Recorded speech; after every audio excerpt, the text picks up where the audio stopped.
La Red de Psicólogos Católicos es una iniciativa de Proyecto Ánima, que viene a ser ese instrumento de la psicología que se une con la riqueza de la fe, ofreciendo un espacio único para la sanación y el acompañamiento. En este apostolado, profesionales que viven la práctica de la fe católica ponen sus conocimientos al servicio de quienes buscan bienestar emocional, afectivo y psicológico, brindando una atención integral que considera todas las dimensiones del ser humano. Nos encontramos en diversos países como Costa Rica, Argentina, México, Paraguay, Chile, Colombia, España, Perú e Italia. Para mayor información, proyectocranima@gmail.com o en Facebook de Proyecto Ánima.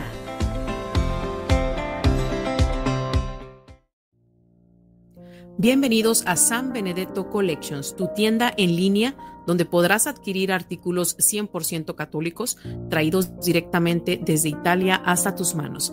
Descubre rosarios de cristal de madera de olivo y plata 9.25, estatuillas de santos talladas en madera de arce, llaveros, brazaletes y mucho más. Todo con la calidad y devoción que mereces. Descarga nuestra aplicación hoy mismo para que puedas obtener un 20% en tu primera compra.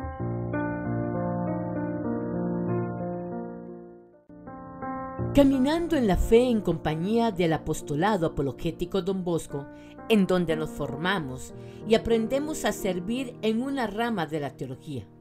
Nos puedes encontrar en el YouTube de Apostolado Apologético Don Bosco y en Facebook Juan Bosco Apologético. Evangelizando a través del Internet. Radio Misericordia Juvenil, una señal que viene de lo alto. El título de esta conferencia para la tercera edición de Tu Palabra Me Da Vida es El fracaso del protestantismo con el canon, respondiendo a Michael Kruger. Voy a darles el contexto. De lo que vamos a hablar es del tema del canon bíblico. Y vamos a mostrar que el catolicismo es verdad y que el protestantismo es falso a partir de la dilucidación del canon bíblico. Vamos a tomar ese tema como medio para distinguir cuál es la iglesia verdadera. Comencemos un poquito definiendo los términos. Biblia. ¿Qué significa Biblia? Conjunto de libros. Cuando nosotros pensamos en la Biblia, solemos verla como un libro que uno tiene ahí en la biblioteca, que lo pone en la mochila, que lo lleva a la iglesia. Pero en realidad, ¿cómo se escribió la Biblia? Fueron diversos autores en diversos lugares, bajo diversas circunstancias, en diversos géneros literarios. En la Biblia cristiana tenemos dos grandes agrupaciones, el Antiguo y el Nuevo Testamento. En el caso del Nuevo Testamento, son los escritos distintivamente cristianos. Entonces, en el Antiguo Testamento son documentos que históricamente se comparten con el judaísmo. Y no me refiero simplemente a los judíos actuales. Cuando digo históricamente, me refiero a judíos antes de Cristo, durante Cristo o en los primeros siglos. Porque en el caso de nosotros los católicos tenemos en nuestras Biblias los llamados, en el mundo académico, los libros deuterocanónicos.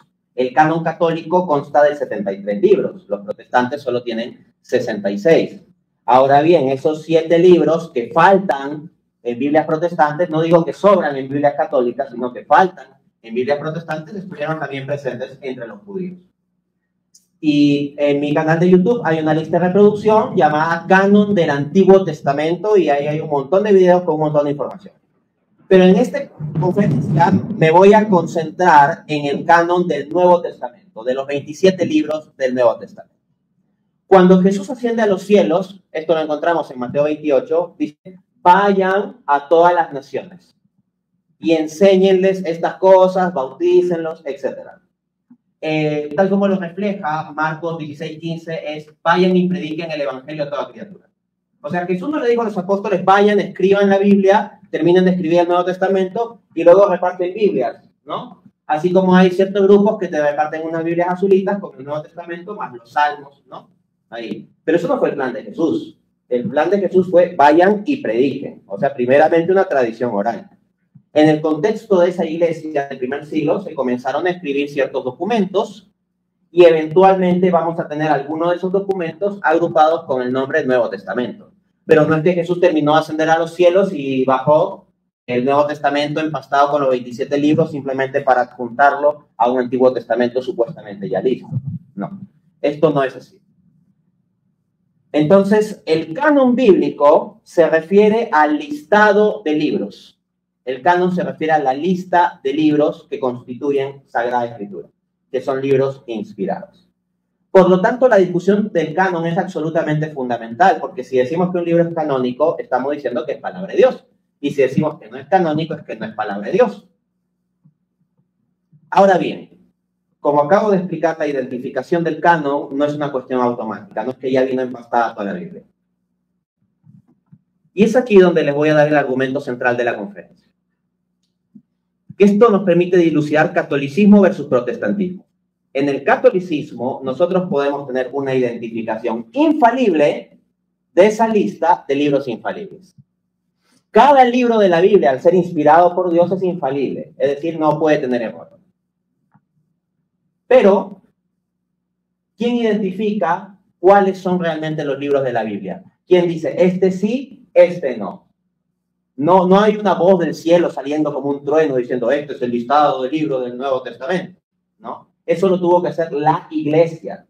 Y en la Iglesia Católica consideramos que el magisterio puede hacer pronunciamientos infalibles. Y en la historia de la fe católica se han dado pronunciamientos magisteriales sobre cuáles son los libros que conforman el canon, y esto hasta el nivel de una proclamación infalible, hecha de forma indubitable en el Concilio de Trento. Aunque esto desde una base anterior, no es que se hizo de la nada. En el protestantismo no tienen tal cosa.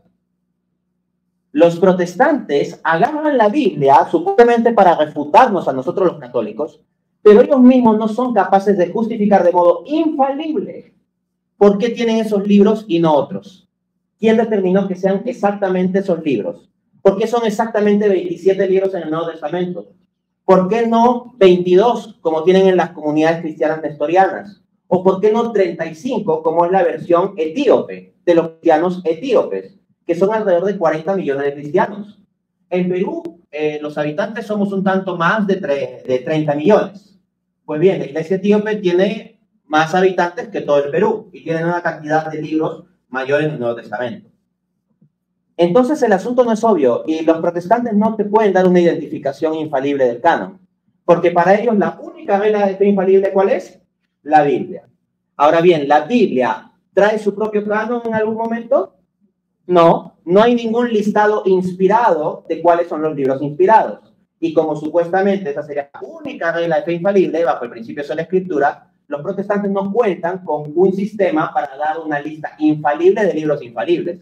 Entonces, por más de que agarren la Biblia y pretendan refutar, a final de cuentas, la identificación que tienen ellos de los libros es falible. Es una casa de roca, pero construida sobre la arena.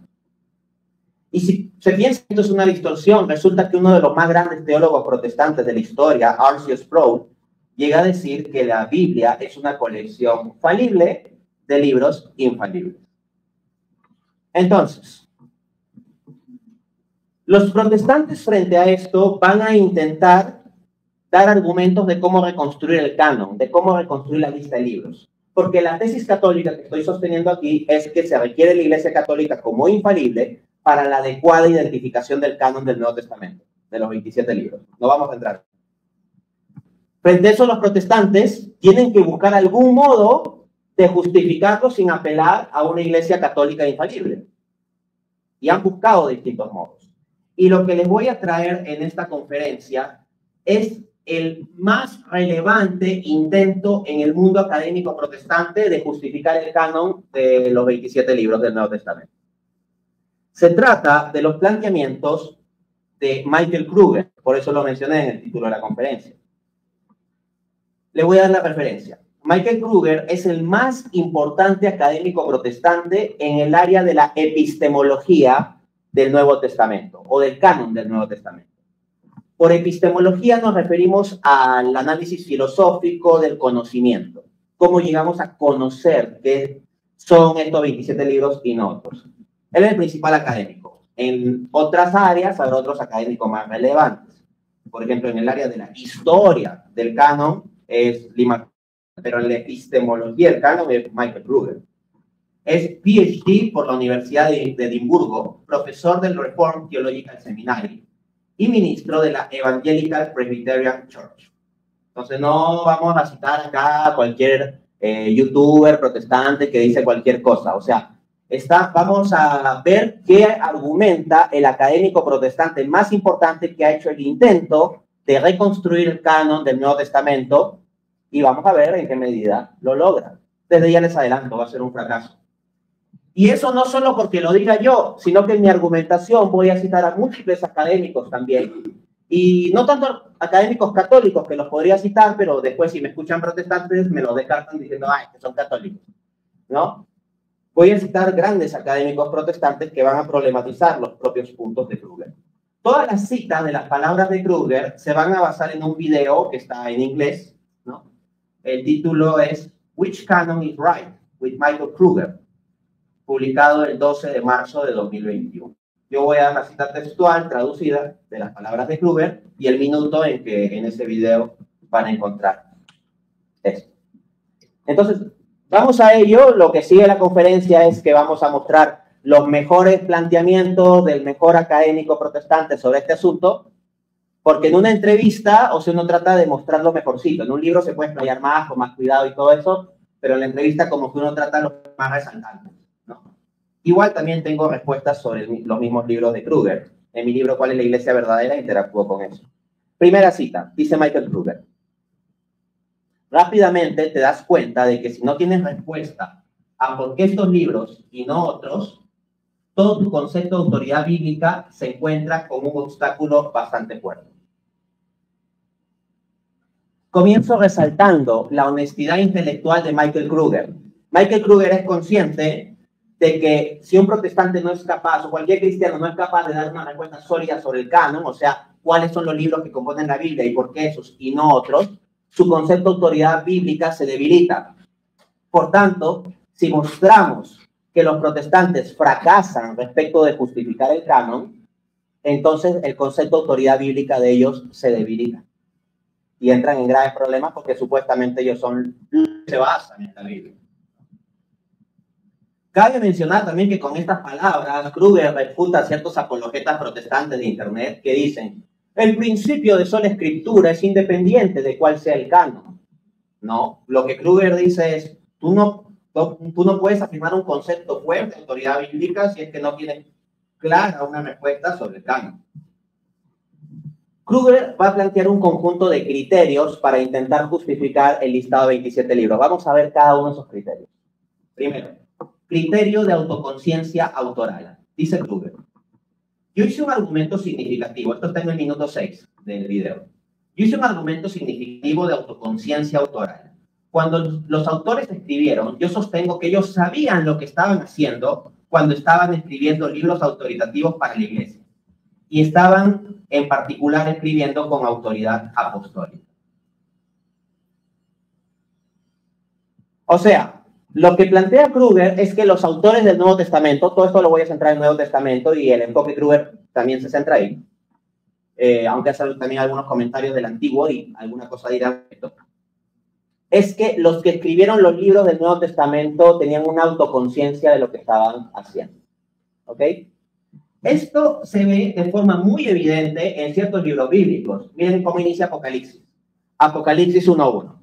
La revelación de Jesucristo que Dios le dio para manifestar a sus siervos las cosas que deben suceder pronto. Y la declaró enviándola por medio de su ángel a su siervo Juan. Entonces, la autoconciencia autoral de la que habla Kruger es evidente aquí. Es muy obvio que el autor de Apocalipsis, desde el versículo 1, se ve a sí mismo como escribiendo revelación sagrada de Dios. Entonces, ahí podríamos decir, uy, Kruger tiene razón. Pero hay un pequeñito problema, amigos míos. No todos los libros del Nuevo Testamento inician así. Quiero que me escuchen en cómo inicia el Evangelio de Lucas. Lucas 1:3.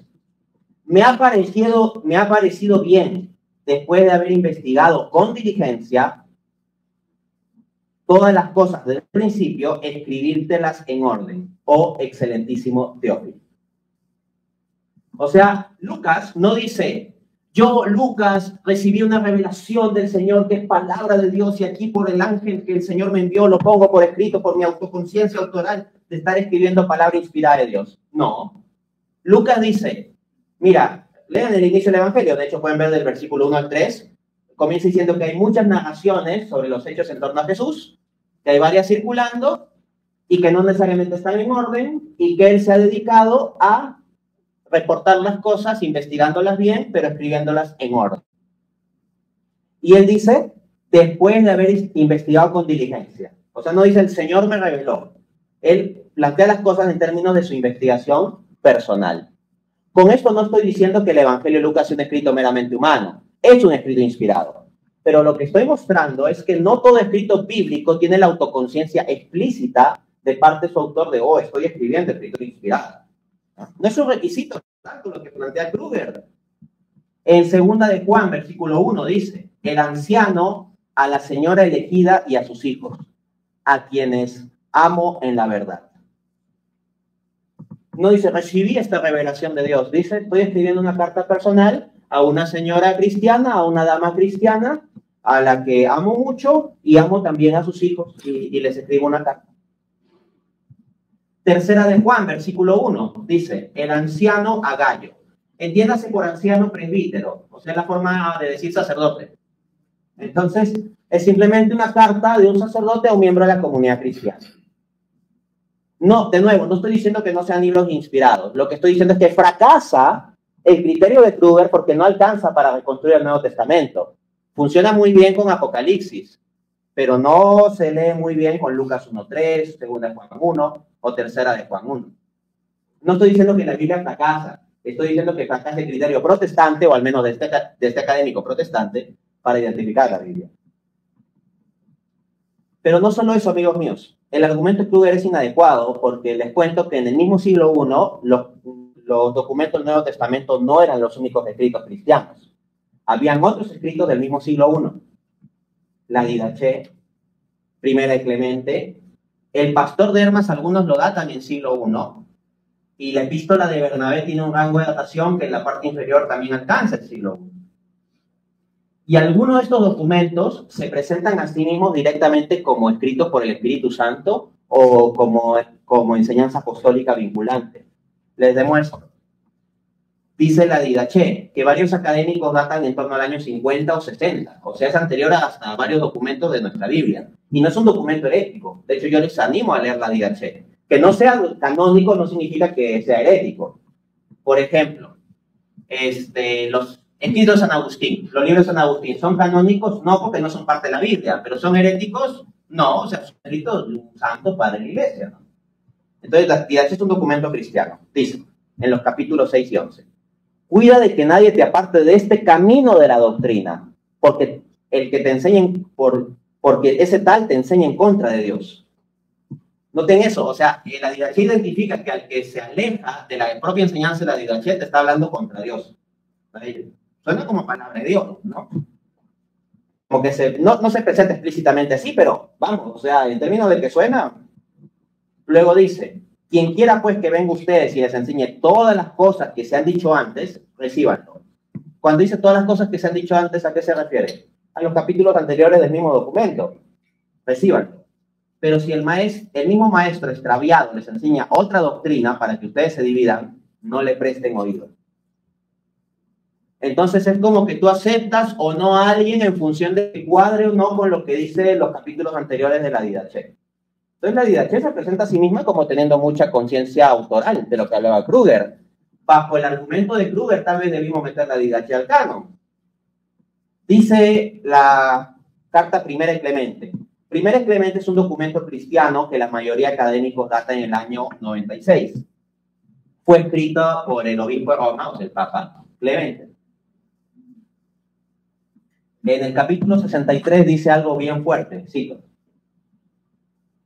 Nos llenaréis de gozo y alegría si obedecéis a las cosas que hemos escrito por el Espíritu Santo. Presenta directamente lo que está escribiendo como escrito por el Espíritu Santo. Si tomamos el criterio de conciencia autoral de Kruger, habría que meter la carta al Nuevo Testamento. Y si les parece que estoy hablando puras locuras, resulta que en los cánones apostólicos del año 380, poco antes del Concilio de Roma, que es el primer concilio católico que oficialmente dilucida el canon, en el año 380 se hace un listado del Nuevo Testamento sin Apocalipsis y añadiendo Primera Clemente.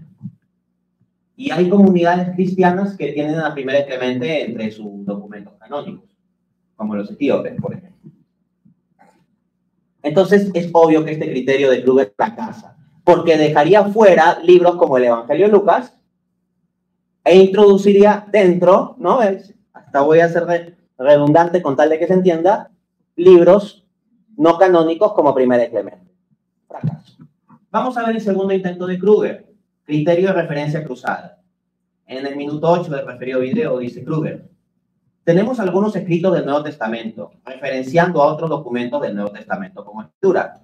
Y el ejemplo clásico es Segunda de Pedro, donde Pedro llama a las cartas de Pablo escrituras.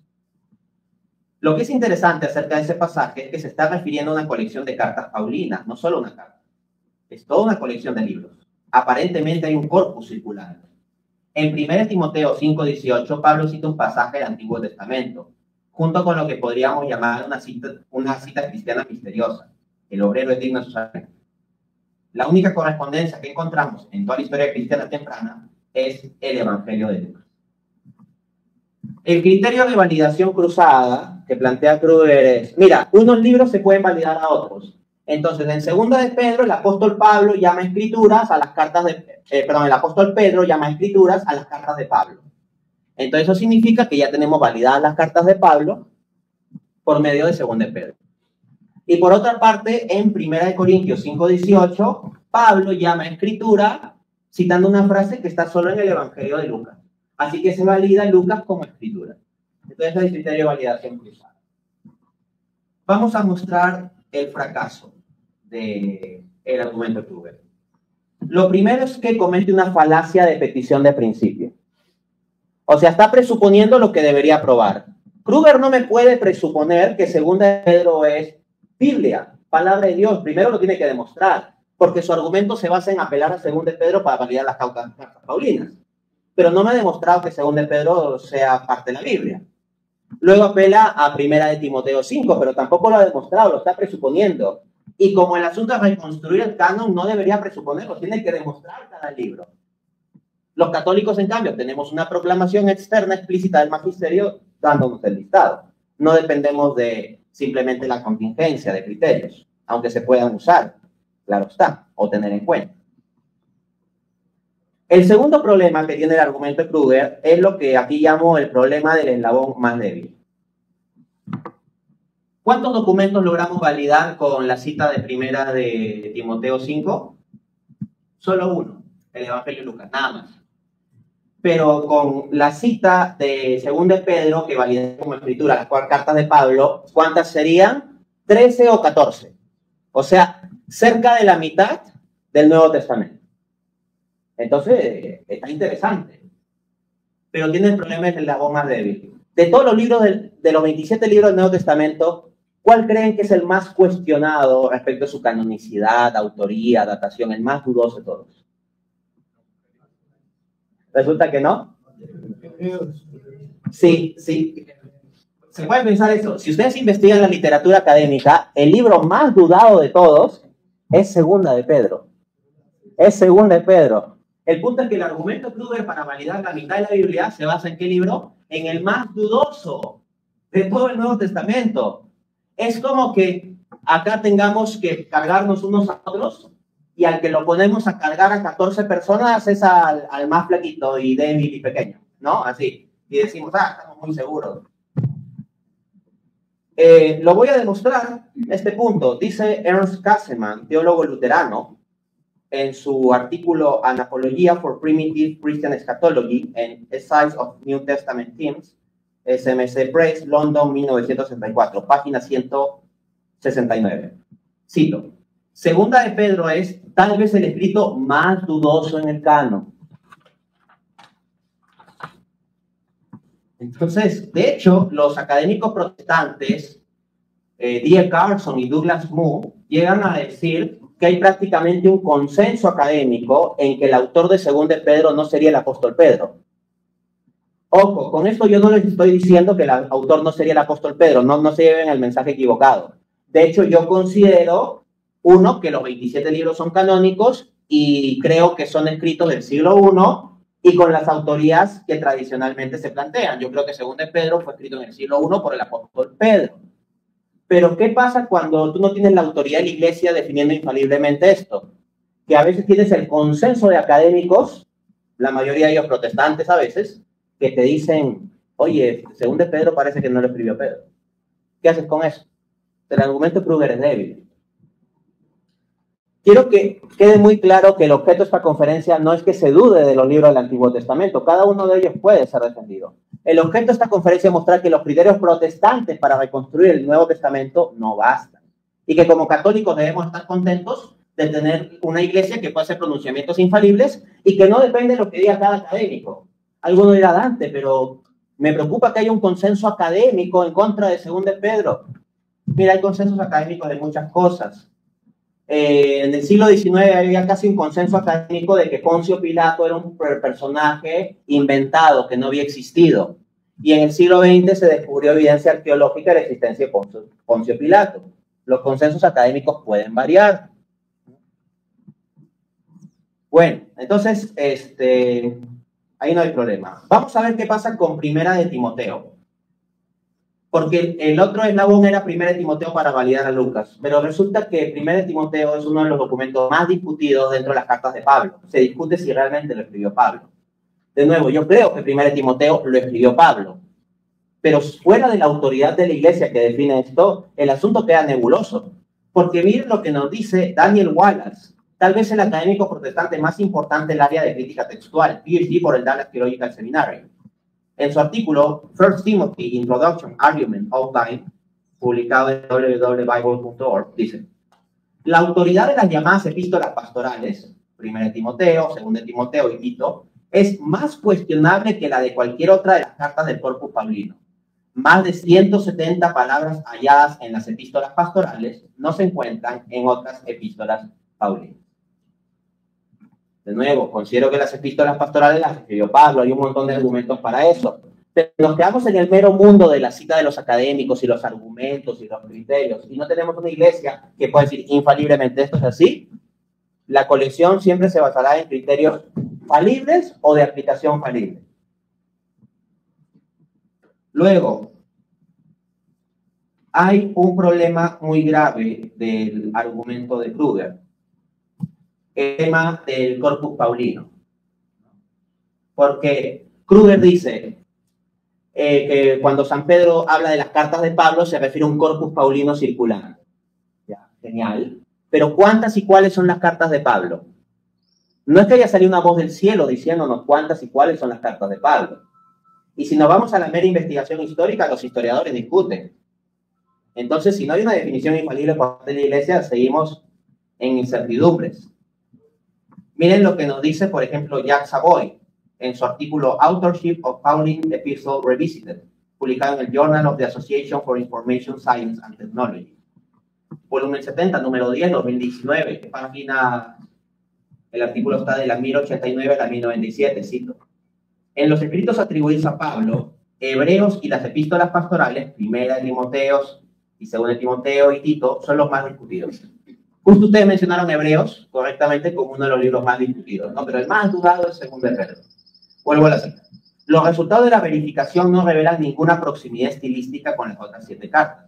Por lo tanto, parece que las cartas pastorales han sido escritas por una persona distinta. Se han aplicado métodos basados en computadora. Fin de cita. Entonces, es como que han hecho análisis computacionales y dicen, no, no son cartas de Pablo. Ojo, eso no significa que no lo sean. Primero, hay análisis computacionales también que dicen lo contrario y dicen, sí, sí son cartas de Pablo. Pero si nos quedamos dependiendo de lo que digan las computadoras, nuestro canon es inseguro porque algunos análisis computacionales dicen que sí, otros dicen que no, ¿no? Ciertamente el lenguaje de las epístolas pastorales es distinto que el de Romanos, Efesios o 1 y 2 de Corintios. Pero piensen, o sea, cuando yo estoy hablando en esta conferencia, el modo en que hablo es distinto a cuando hablo en mi casa con mi esposa o cuando hablo con mi hijita. Si alguno de ustedes me pidiese algún tipo de ayuda espiritual y yo le doy un consejo espiritual y en lugar de audio WhatsApp le envío por escrito, o si mi audio WhatsApp se transcribe, el lenguaje va a ser distinto. Hasta yo utilizaría modismos, palabras más cercanas, un lenguaje de menos citas estructuradas. Quienes conocen mi debate saben que mi modo de hablar en los debates, la velocidad en la que hablo, ciertas palabritas que utilizo, es muy distinto. Y alguien podría hacer un análisis de computadora de Dante hablando en debates y Dante conversando con su esposa o escribiendo una carta a su esposa y dice, no, esto no viene de la misma persona. Y no es que sea así, ¿no? Vienen realmente de la misma persona. Entonces, no pensemos que, porque digo un análisis de computadora dice. Pero lo que sí quiero mostrarles es que los protestantes se quedarían en la discusión de los papers y los análisis de computadoras y queda incierto. No digo que no se puedan dar argumentos a favor del canon de 27 libros, ciertamente los hay. Pero mientras sean puramente argumentos humanos sin una definición infalible de la Iglesia, nos quedamos con un canon falible. Así que fracasa el criterio Kruger. Pero el peor fracaso del criterio Kruger es que es extremadamente insuficiente. Supongamos que tiene éxito. ¿Cuántos libros logra validar? Ya, supongamos 14 epístolas paulinas, contando hebreos, ya si quieres. Más el Evangelio de Lucas, 15. 15 de 27 libros del Nuevo Testamento. No logra validar los 27 con su criterio de validación cruzada tampoco. Y se queda bastante corto. Vamos a la tercera opción, o el tercer intento de Kruger. 3. Criterio de reconocimiento natural. Dice Kruger en el minuto 21 del video referido. El canon no es determinado por los concilios y votos, es discernido. Es determinado ampliamente por una suerte de consenso natural. Entonces, lo que Kruger viene a decir y lo que plantea en gran parte con su teoría del marco epistémico es, mira, no se requiere una iglesia católica infalible que salga magisterial y oficialmente a decir, estos son los libros del canon, como hizo la iglesia católica en concilios como Roma en el 382, Hipona en el 393, Cartago en el 397, ratificado también en Cartago el 419, o el Concilio de Florencia en 1442, o el Concilio de Trento, ¿no? Ya en el siglo XVI. No se requiere votos de obispos ni concilios de la Iglesia, sino que al final esto de los 27 libros del Nuevo Testamento es discernido ampliamente por una suerte de consenso natural. Entonces, como que naturalmente los cristianos se pusieron en consenso para confluir en esos 27 libros. Ahora, acá hay que distinguir. Hay libros sobre los que rápidamente los cristianos confluyeron en que eran canónicos y casi no había discusión. Los 4 evangelios, por ejemplo, rapidito, o sea, eran reconocidos como escritura, revelación y todo eso. La carta de Pablo a los romanos, la carta de Pablo a los corintios fue fácilmente reconocida. Sobre libros como Hechos, también en general hubo buen reconocimiento. Entonces hubo un consenso natural, y había que darle la razón a Kruger, hubo un consenso natural respecto de, por ejemplo, los 4 evangelios. Pero hay ciertos otros documentos donde hubo mucha más discusión y no hay nada del consenso natural que pretende Kruger. Y se lo voy a demostrar con fuentes primarias. Dice Orígenes, escritor eclesiástico del siglo II, siglo III, en su comentario sobre el Evangelio de Juan, libro 5, capítulo 3. Pedro dejó solo una carta de reconocida autenticidad y tal vez una segunda, aunque esto está en disputa. Juan también dejó una epístola de pocas líneas y posiblemente una segunda y una tercera, aunque no todos las reconocen como genuinas. ¿Qué te está diciendo? Hubo un consenso natural entre cristianos que Primera de Pedro y Primera de Juan son escritura, pero con respecto a Segunda de Pedro y Segunda y Tercera de Juan, la cuestión era más discutida. Eso no quita que realmente sea de escritura. Por ejemplo, pensemos en una prueba de ADN. Uno puede dudar si alguien es o no su hijo. Pero, por más de que pueda haber duda, una vez que se hace la prueba de ADN, sale que es su hijo y listo, fin de la historia. Entonces, o sea, que haya dudas sobre la autenticidad de los documentos no implica que los documentos no sean auténticos. Hay gente que puede dudar de la existencia de Dios y no por eso Dios no existe, ¿no? Pero lo que quiero mostrar es que es un fracaso lo que dice Kruger, no votar consenso natural como él pretende. Dice Eusebio de Cesarea, en su Historia Eclesiástica, libro 3, capítulo 3, numeral 1. Esto es alucinante. hemos aprendido que su segunda epístola, se refiere a la de Pedro, no pertenece al canon. Algunos han rechazado la carta a los hebreos diciendo que es disputada por la Iglesia de Roma con base en que no fue escrita por Pablo. No está afirmando esto como un hecho. Él está diciendo que hay algunos que tienen esa opinión. Es el consenso natural. Y uno dirá, bueno, Dante, pero para el siglo IV más o menos ya había un consenso natural. No tan rápido. El académico protestante John Yates, en su artículo Canonicity and Acceptance of Revelation, el libro de Revelación, Apocalipsis, ¿no?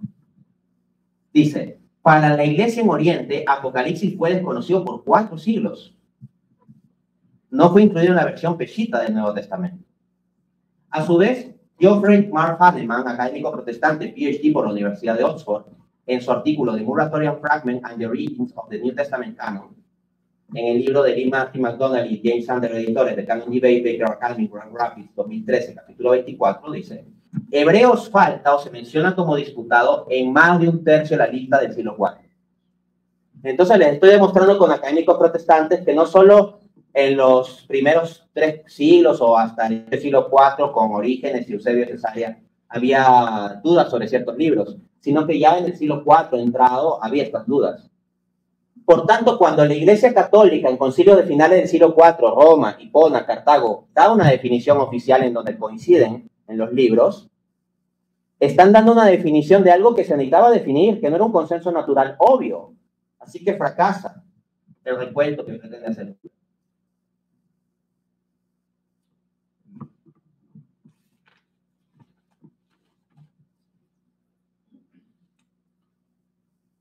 Vamos a otro aspecto. Sí. Dice también Kruger.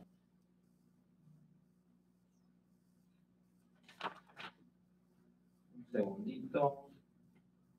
Sí, En el minuto 20 del referido video. Se nos dice bajo el argumento católico romano. O sea, acá Kruger como que va a intentar desdeñar el tipo de argumento que hacemos los apologistas católicos. Dice, se nos dice, bajo el argumento católico romano, mira, tienes que tener un cuerpo eclesiástico de validación externa o algo así para poner un sello de aprobación en los libros. Dicen, tú tienes que tener eso o de otro modo estás nadando en la oscuridad. Bueno, responde Kruger, ese es el argumento. Pero cuando lo comparas con el canon del Antiguo Testamento, cae rápidamente, porque uno observa que sí tenemos un canon del Antiguo Testamento en los días de Jesús. ¿Cómo se formó?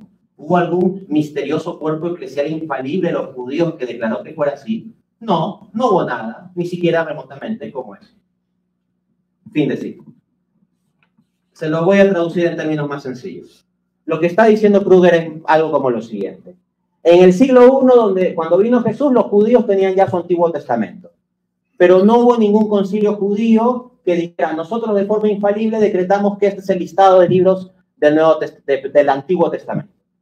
Entonces Kruger razona, si para el Antiguo Testamento se tenía perfectamente definido entre judíos los libros que constituían sus escrituras del Antiguo Testamento, sin necesidad de ningún pronunciamiento infalible, entonces esto significa que se pueden tener los libros de Sagrada Escritura sin necesidad de un pronunciamiento infalible, y por lo tanto todo el argumento católico, así como el que viene diciendo Urbina, se cae. Esa es básicamente la réplica de Kruger. Y parece fuerte, pero está gravemente en contra de los hechos. En primer lugar, aclarar algo. Kruger dice que según nosotros los católicos, si uno no tiene una definición del magisterio infalible sobre cuáles son los libros del Nuevo Testamento, nada en la oscuridad. Yo no estoy diciendo eso, yo no estoy diciendo que los protestantes estarían en absoluta incertidumbre y no sabrían para nada cuáles serían los libros de la Biblia, como alguien caminando en una oscuridad absoluta. Es una falacia, hombre de paz. Lo que pasaría podría suceder algo similar a los primeros siglos. Claramente tendrían un consenso sobre los evangelios, el libro de Hechos, Primera de Pedro, Primera de Juan, buena parte de las cartas paulinas, pero creo también que podría haber dudas sobre Hebreos, sobre Tercera de Juan, sobre Segunda de Pedro y sobre Apocalipsis, por mencionar algunos. Entonces, yo no hablo de total oscuridad, es una falacia de hombre de paja de Kruger, pero de que tendrían incertidumbres, o incluso si llegasen a los 27 libros que solo pudieran reconocerlo de forma falible, ese es su problema. Y le voy a dar la cita de Sproul. Sproul, en su libro No, That's a Good Question, publicado por Tyndale House Publisher, Wheaton, 1996, página 82, dice: el canon de la escritura es una colección falible de libros infalibles. Entonces, mi crítica no es decir estarían en la total oscuridad. Mi crítica es, mira, hasta podrías llegar a los mismos 27 libros, pero los verías como una colección falible a lo más, porque no tienes un mecanismo infalible para identificarlo. Ahora, puede ser que a algún protestante que escuche esto le suene chocante lo que estoy diciendo. ¿Cómo este Dante Urbina se atreve a decir que si no tuviésemos la autoridad de la Iglesia Católica, podríamos estar dudando de Hebreos o de Apocalipsis o de los libros de la Biblia? ¿Cómo se atreve? Pues bien, amiguitos, resulta que hubo un protestante que dudó seriamente o habló seriamente en contra de libros canónicos. Su nombre comienza con M y termina con Martín Lutero. Martín Lutero hizo la traducción del Nuevo Testamento al alemán en 1522. En ese momento ya había roto con la Iglesia Católica. Y los protestantes que tanto les gusta mencionar, nosotros tradujimos la Biblia al alemán y todo eso, ya habían traducciones antes, pero no es el tema de mi conferencia. A lo que voy es que Lutero hace la traducción de la Biblia, pero al traducir cada libro hace un prefacio, prefacios. Y en los prefacios, uno que ama la palabra de Dios lee cosas que le resultan vomitivas, sinceramente. Y lo digo así. Lutero, en su prefacio de la Epístola de Santiago, dice que es una epístola de papa, que no tiene nada de la naturaleza del Evangelio. Acuérdense que Lutero plantea la doctrina de la sola fide, que el hombre se salva solo por la fe, o es justificado solamente por la fe. Pero hay un pequeñito problema, que en Santiago 2:24 dice: ¿no ves que el hombre es justificado por las obras y no solamente por la fe? O sea, el pasaje prácticamente está diciendo: oye, Lutero, estás mal, ¿no? Así. Entonces, claro, Lutero, en lugar de ajustarse a la Biblia y desdeñar su propia idea de la sola fide, lo que quería desdeñar era la epístola de Santiago, llamándola epístola de paja. Y llamar epístola de paja era como decir basura, sin valor, poca cosa. Ese es el fundador del protestantismo, el que se atrevió a decir tal tipo de cosas contra la palabra de Dios. Si yo fuera protestante, me moriría de vergüenza. Ahora, con respecto a Hebreos, en el prefacio 1522, Lutero dice que Hebreos contiene enseñanza contraria a los evangelios y todas las cartas de Pablo. ¿Saben qué te está diciendo Lutero? Que el libro de Hebreos es un libro herético, hereje. ¿Por qué? ¿La enseñanza de los evangelios es doctrina verdadera? Sí. ¿La de las cartas de Pablo es doctrina verdadera? Sí. Si Lutero te dice que Hebreos contiene enseñanza contraria a los evangelios y a las cartas de Pablo, eso solo puede ser doctrina herética. 1 más 1 = 2. Entonces las palabras de Lutero directamente, ni siquiera tengo que inferir demasiado, directamente implican que Hebreos contendría enseñanza herética. Me ponen un dilema: o es un hereje Lutero o es un hereje Hebreos. No es muy difícil resolver ese dilema, ¿no? Pero como es políticamente correcto, no voy a decirlo. Lo que todos saben que pienso. Con respecto al libro Apocalipsis, en el prefacio 1522, Lutero dice que el libro Apocalipsis no es apostólico ni profético. Estoy citando de memoria, pero pueden verificar esto tal cual, prefacio de 1522. Porque como tuve un debate recientemente, hay muchas cosas que me sé de memoria. Que el libro no es apostólico ni profético y que en él Cristo no es predicado ni conocido. O sea, está diciendo que no es un escrito cristiano. Luego dice otras cosas y me podrán citar otras cosas bonitas que Lutero dirá sobre estos libros bíblicos en otras partes de su prefacio. Ok, lo que quieras. Pero eso no quita que dijo estas cosas. Y yo no me imagino un cristiano diciendo tal tipo de cosas contra el libro que son palabra de Dios. Bueno, Lutero lo hizo. Ahora, pero tal vez nos hemos perdido un poco del argumento de Kruger, y ya con esto voy a ir cerrando la conferencia. Volvamos al argumento de Kruger. El argumento de Kruger básicamente es: mira, los judíos de la época de Jesús ya podían tener un canon definido, perfectamente identificado, reconocido del Antiguo Testamento, sin necesidad de que hubiera un concilio infalible de judíos. Así que nosotros los cristianos podemos tener un canon reconocido, infalible, si se quiere, del Nuevo Testamento, sin necesidad de que haya una iglesia infalible que proclame cuál es el canon. Ya, ese era el argumento que teníamos que dilucidar. El argumento de Kruger cae por error factual. No es cierto que los judíos de la época de Cristo tenían un canon perfectamente ya definido y reconocido entre ellos. Si nosotros pensamos que los judíos del siglo I andaban todos con un Antiguo Testamento idéntico al protestante, o sea, que le faltan 7 libros bajo el brazo, y que así andaban, o que en la sinagoga se tenía eso es un mito histórico, eso no es así. En el siglo I había gran controversia sobre ciertos libros, y hasta el siglo II se ven ciertas controversias entre judíos. Los judíos disputaban sobre el asunto del canon. No era el tema central sobre el cual disputaban, ciertamente, ¿no? Había otros temas más candentes, pero no había un acuerdo universal sobre el canon. Uno dice, los judíos, pero oye, los judíos están los fariseos, los saduceos, los esenios de la comunidad Qumran, o que se ha identificado con Qumran, los judíos etíopes. Los judíos etíopes tienen hasta hoy en día en sus Biblias libros deuterocanónicos que nosotros tenemos como católicos en nuestras Biblias y que los protestantes no tienen, y son judíos. Por otra parte, en el caso de los fariseos, académicos protestantes te muestran que estaban divididos en 2 escuelas, la de Hillel y de Shammai, y que entre esas 2 escuelas de fariseos había ciertas discusiones sobre qué libros eran o no canónicos, en el contexto del siglo I, o un poco antes o un poco después también. En cuanto a los saduceos, hay académicos de renombre hasta hoy en día, y también evidencia temprana, que muestra que al parecer los saduceos solo aceptaban como Sagrada Escritura el Pentateuco, o sea, solo los 5 primeros libros de la Biblia.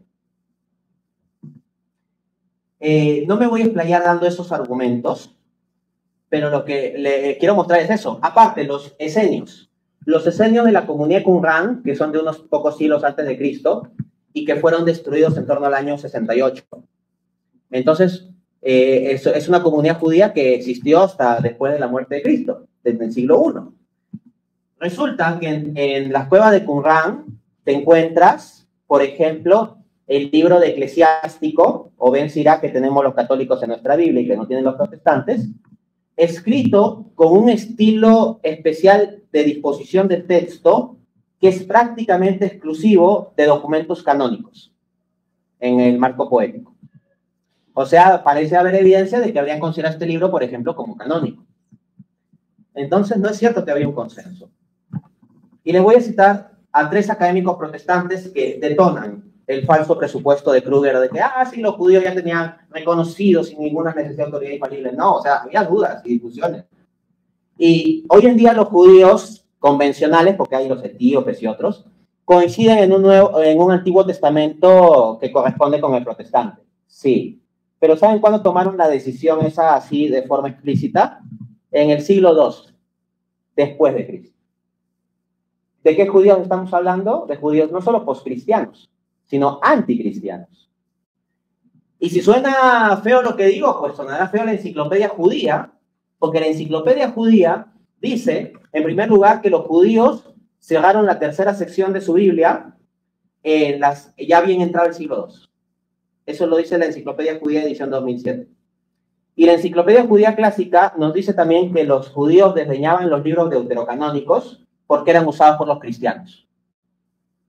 Entonces, ojo, con eso de descartar esos libros que los católicos tenemos en nuestra Biblia, pero los protestantes no, los judíos en parte estaban motivados por una perspectiva de hacerle la contra a los cristianos, ¿no? Así que no queda muy bien parar el protestantismo apelando a los judíos.